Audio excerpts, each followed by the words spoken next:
takže ahojte, ja som Mikrofakt.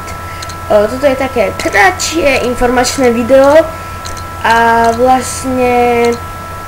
toto informačné video som už točil, no ale poprvé bol tam moc veľký a strašne všetko bolo okolie moc počuť a hlavne tento počítač, a keď som aj niekam ťukol, takže veľký zvuk to moc bere zo všadiaľ, takže tak. No a vlastne o čom by som chcel sa porozprávať v tomto videu je to, že hlasovanie za ďalšie videá, no vlastne na tomto kanáli pribudne viac týchto sérií. Bude tam, myslím, že Metin, GTA Multiplayer a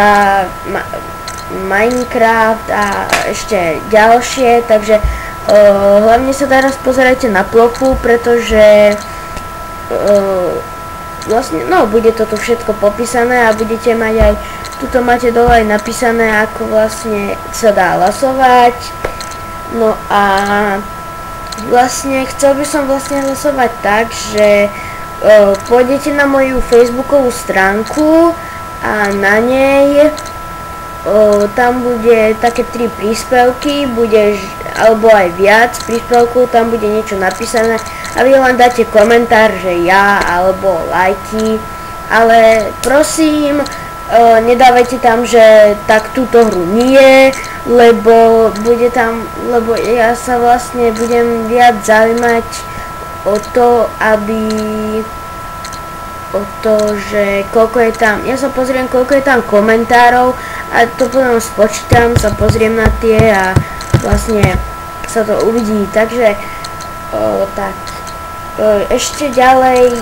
to boli tak, myslím, že to bude asi zatiaľ všetko z takéhoto kratšieho informačného videa.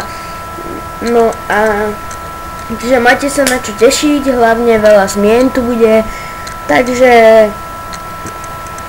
ja vám ďakujem, dneska je konečne útorok a nezabudnite dať like a ja dávam každú tému pre seba. No takže dobre, takže poprvé dajte like, ak chcete alebo nechcete, je to vlastne na vás. A ďalej je konečne už útorok, zajtra už je posledný deň v škole, tí čo vedia o prázdninách, alebo tí čo majú prázdniny, veď veľkonočné už sa začínajú v štvrtok, takže máme sa na čo tešiť. Dobre, no tak ďakujem, pozrite si toto video a majte sa krásne, čaute.